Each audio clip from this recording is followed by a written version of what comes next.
Delhi NCR में प्रदूषण का कहर लगातार जारी है। हरियाणा के कई जिलों में एक्यूआई में बढ़ोतरी दर्ज की गई है। कई शहरों में 300 के पार एक्यूआई दर्ज किया गया है। लोगों को सांस लेने में परेशानी हो रही है। स्वास्थ्य संबंधी समस्याओं से लोगों को गुजरना पड़ रहा है। लगातार बढ़ता प्रदूषण का स्तर लोगों के लिए मुश्किल का सबब बना हुआ है। जहां प्रदूषण बढ़ने के चलते विजिबिलिटी पर असर पड़ा है, यातायात व्यवस्था प्रभावित हुई है, तो वहीं दूसरी तरफ सीधे तौर पर लोगों के स्वास्थ्य पर प्रदूषण का असर हो रहा है।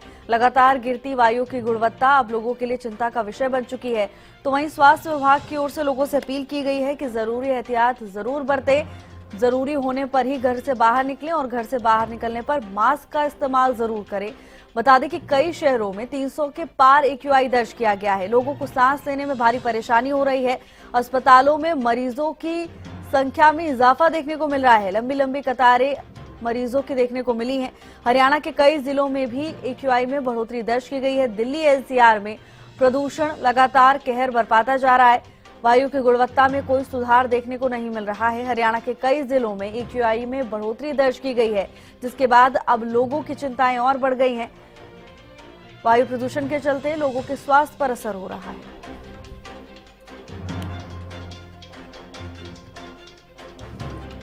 जितेंद्र शर्मा जुड़ चुके हैं तमाम जानकारी लेकर। जितेंद्र, लगातार बढ़ता प्रदूषण कहीं ना कहीं लोगों के लिए मुश्किल का सबब बना हुआ है।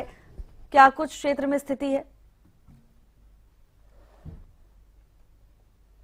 भावना, बिल्कुल जिस तरीके से लगातार जो है एक्यूआई के बारे में बात की, लगातार जो है एयर क्वालिटी इंडेक्स जो है वो 300 से ज्यादा दर्शा रहा है। बहुत से हरियाणा के शहर ऐसे हैं, जैसे वल्लभगढ़ लगा लीजिए, जो जिन्होंने रिकॉर्ड बनाया था भारत में नंबर 1 इस तरीके के प्रदूषण के ऊपर। और अब तमाम चीजें जो है, जिस तरीके से दिल्ली की बात करें तो दिल्ली से सटे हुए नरेला हो या गाजियाबाद हो या तमाम वो ऐसे क्षेत्र हो जो एनसीआर के अंतर्गत लगते हैं, तो वहां पर जो है एयर क्वालिटी इंडेक्स भी बढ़ा है। और सबसे बड़ी बात है जो विजुअलिटी की, वो जिस तरीके से धुंध पड़ रही है उसके देखते हुए भी अब लगातार जो है इसका प्रकोप भी और भी बढ़ रहा है। क्योंकि मैं अगर पानीपत की बात करूं तो देखिए, पानीपत के अंदर जो है एयर क्वालिटी इंडेक्स जो है वो 300 से ऊपर जो है इस समय दर्शा रहा है। और सबसे बड़ी बात यही है कि जिस तरीके की रोकथाम होनी चाहिए और जिस तरीके के मापदंड होने चाहिए, वो मापदंड जो है वो जमीनी स्तर पर दिखाई नहीं देते। लेकिन कहीं ना कहीं जो अब प्रशासन है वो थोड़ा सजग हुआ है। अगर आप मेरे पीछे आप देख सकते हैं तो ये सारा कंस्ट्रक्शन है, ये सारा कंस्ट्रक्शन जो है वो ग्रेप 2 और ग्रेप 3 के अंतर्गत हुआ है।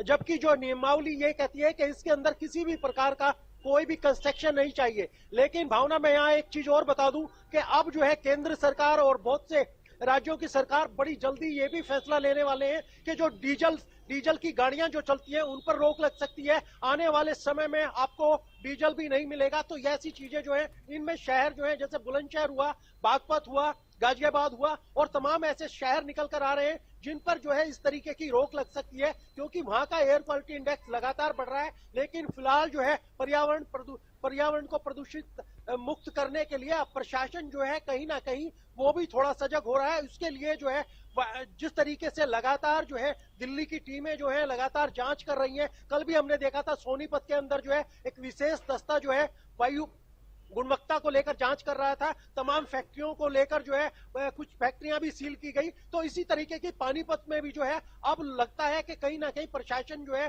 थोड़ा सजग हो रहा है। लेकिन समस्या वही है कि लोगों को सांस लेने में भी दिक्कत है। ओपीडी की बात करें तो बच्चों से लेकर आम युवा बुजुर्ग जो हैं वहां पर आपको लंबी कतारें मिलेंगी। तो कहीं ना कहीं लोगों को सांस लेने के साथ साथ उनका जीवन शैली भी इससे काफी प्रभावित हुई है। जी भावना। बिल्कुल जितेंद्र, जीवन शैली सीधे तौर पर प्रभावित हुई है और न केवल स्वास्थ्य पर असर पड़ रहा है जितेंद्र, दृश्यता भी कम हो गई है। सड़कों पर हम देखते हैं धुंध की सफेद चादर पूरे क्षेत्र में फैली रहती है। ऐसे में आवागमन भी प्रभावित होता है जितेंद्र, दुर्घटनाओं का खतरा भी बढ़ जाता है। भावना, आप देखिए जिस तरीके से विजिबिलिटी की बात करें तो अभी थोड़ा सा है, लेकिन अगर हम 5 बजे बात करें तो 5 बजे के दौरान जो है धुंध काफी थी। और आने वाले समय में जिस तरीके से मौसम वैज्ञानिकों का कहना है कि आने वाले समय में धुंध भी काफी होगी और अब की बार ठंड भी अत्यधिक बढ़ने वाली है। तो उसको लेकर तो लोगों का आने वाला समय ही किस तरीके से वो बचाव करते हैं। लेकिन सबसे बड़ी बात है जो हमारे सामने प्रदूषण की समस्या है वो कहीं ना कहीं अपने आप में बड़ी गंभीर समस्या है, जिसको लेकर जो है लोग बाग स्वयं चिंतित हैं। उनको समझ नहीं आ रहा, क्योंकि जो झाड़ीदार मजदूर है, जो आम लोग काम करने वाले हैं, उनको कहीं ना कहीं निकलना होता है और निकलने के साथ जो है वो तमाम बीमारियां लेकर अपने घर में पहुंचते हैं। तो इस तरीके का माहौल हो गया कि खांसी जो है वो आज इस समय जो है 85% लोगों को जो है वो खांसी, सांस की बीमारियां, आंखों में जलन और जिस तरीके से सांस के रोगी जो है सामने निकल कर आ रहे हैं, वो कहीं ना कहीं चिंता का विषय है। और इसमें एक चीज और मैं बता दूं कि जो इस प्रकार जो छोटे बच्चे हैं, 5 से 10 साल के बच्चे हैं, उनका एक 25% ऐसा आंकड़ा है जिनको जो है जिनको कहीं ना कहीं सांस लेने में दिक्कत हो रही है। तो ये आप खुद अंदाजा लगाएं कि किस तरीके के माहौल में हम जी रहे हैं और जिसके लिए हम उत्तरदायी नहीं है। कहीं ना कहीं इसके लिए सरकार जो है, सरकार की जिम्मेदारी है, लेकिन भुगतान जो है आम लोगों को करना पड़ रहा है। तो लोगों में भी नाराजगी है कि किस तरीके से इस पर जो है सरकार संज्ञान क्यों नहीं लेती, और सरकार संज्ञान लेती है तो वो प्रशासनिक लोग जिनको बोला जाता है वो नियमावली का पालन क्यों नहीं करते। जी भावना। बिल्कुल जितेंद्र, हालांकि जिस तरह से अभी वायु की गुणवत्ता बनी हुई है, सीधा असर लोगों के स्वास्थ्य पर हो रहा है, तो जाहिर तौर पर स्वास्थ्य विभाग की जिम्मेदारियां भी बढ़ जाती हैं। जितेंद्र, क्या कुछ गाइडलाइन स्वास्थ्य विभाग की ओर से जारी की गई है और क्या पर्याप्त व्यवस्थाएं देखने को मिल रही हैं वहां पर? देखिए भावना, सबसे बड़ी बात यह है कि वायु गुणवत्ता की टीम जो है दिल्ली से आती है, पानीपत में 4 फैक्ट्रियों को सील करती है और प्रशासन मुख्य दर्शक बना बैठा है। तो तमाम जो है प्रशासन, आप ये लगाएं कि जो कंस्ट्रक्शन का काम, इसके अंदर कोई भी किसी भी प्रकार का कंस्ट्रक्शन का काम नहीं हो सकता। नगर निगम के जो कर्मचारी हैं, जो सफाई कर्मी हैं, वो पहले छिड़काव करते हैं, छिड़काव होने के बाद ही जो है वो साफ सफाई कर सकते हैं। तमाम NH44 के पास इस समय हम खड़े हैं, कहीं भी आपको गाड़ियां जो है वो छिड़काव करती नजर नहीं आएंगी। तो तमाम चीजें हैं, लोगों के लिए गाइडलाइन है कि वो जो है मास्क लगाकर चले, ऐसी भीड़ भाड़ वाले क्षेत्र में ना जाएं।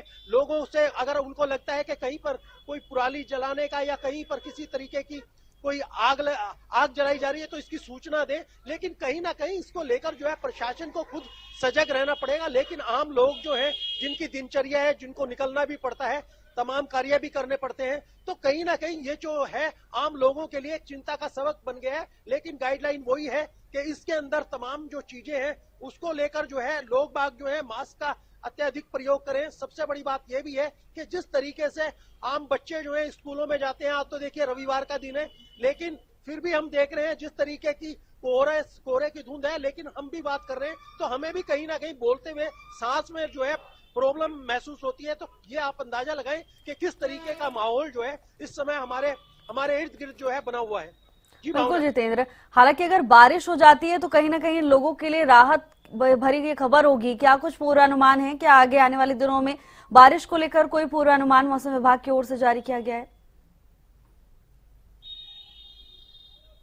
भावना, देखिए मौसम वैज्ञानिकों के अनुसार जो है इस समय जो है उन्होंने एक ठंड का आकलन बताया कि आने वाले दिनों में ठंड का प्रकोप आपको बहुत अधिक मात्रा में दिख सकता है। उसी तरीके से जो कोहरा है, कोहरे की भी विजुअलिटी भी जो है बिल्कुल ना के बराबर आपको देखने को मिलेगी। लेकिन जो बारिश को लेकर जो अनुमान है, वो बारिश का अनुमान मौसम वैज्ञानिकों का कहना है कि अभी दूर दूर तक फिलहाल कोई बारिश नजर नहीं आ रही। मौसम शुष्क बना रहेगा, सूर्य जरूर निकलता है दिन में, जिस तरीके से थोड़ा सा बचाव होता है। लेकिन सबसे बड़ी बात यही है कि जिस तरीके से पर्यावरण प्रदूषित हो रहा है और कहीं ना कहीं जो डीजल है, मैं कहूंगा ओड इवन को लेकर जो है नियमावली लागू थी, अब ग्रेफ 3 लगा हुआ है। आने वाले समय में आप ग्रेफ 4 भी देख सकते हैं। जिस तरीके से लगातार जो है तमाम शहरों में प्रदूषण बढ़ रहा है, तो उसको लेकर जो है लगातार गाइडलाइनें जो है ग्रेफ 1 से गाइडलाइनें शुरू थी, लेकिन उसकी जो जमीनी स्तर है, जमीनी स्तर पर हमने कहीं ऐसा नहीं देखा कि उसकी पालना हो रही है। यही कारण है कि आज ग्रेफ 3 में खड़े हैं। और सबसे बड़ी बात वही है, जिस तरीके का नुकसान हर आम आदमी भुगत रहा है, वो कहीं ना कहीं अपने आप में सोचनीय विषय है कि इस तरीके का आम लोगों के ऊपर जो जिस तरीके के क्रियान्वित हो रहा है, वो अपने आप में कहां तक हम लोगों को लेके जा रहा है। और सबसे बड़ी बात यह है कि जो आने वाले बच्चे हैं, जिनका जन्म हो रहा है, उनके ऊपर, उन माताओं को लेकर भी कहीं ना कहीं उन डॉक्टरों का यह कहना है कि दिल्ली के लिए साफ बोल दिया गया है कि अगर ऐसी माताएं दिल्ली में है जिनकी डिलीवरी होनी है तो वो दिल्ली छोड़ दें। तमाम जो शहर हैं उनके अंदर यही हालात बने हुए हैं। अब देखना ये है कि इस पे कितनी जल्दी कंट्रोल पाया जाता है। लेकिन मौसम वैज्ञानिकों की तरफ से अभी ऐसी कोई भविष्यवाणी नहीं है जिसको लेकर जो है बारिश की संभावना जताई हो। बिल्कुल जितेंद्र, आपने बिल्कुल ठीक कहा। प्रदूषण के जो नुकसान है वो तो अनगिनत है, अब उस पर तो कोई चर्चा नहीं हो सकती। धन्यवाद आपका तमाम जानकारी के लिए।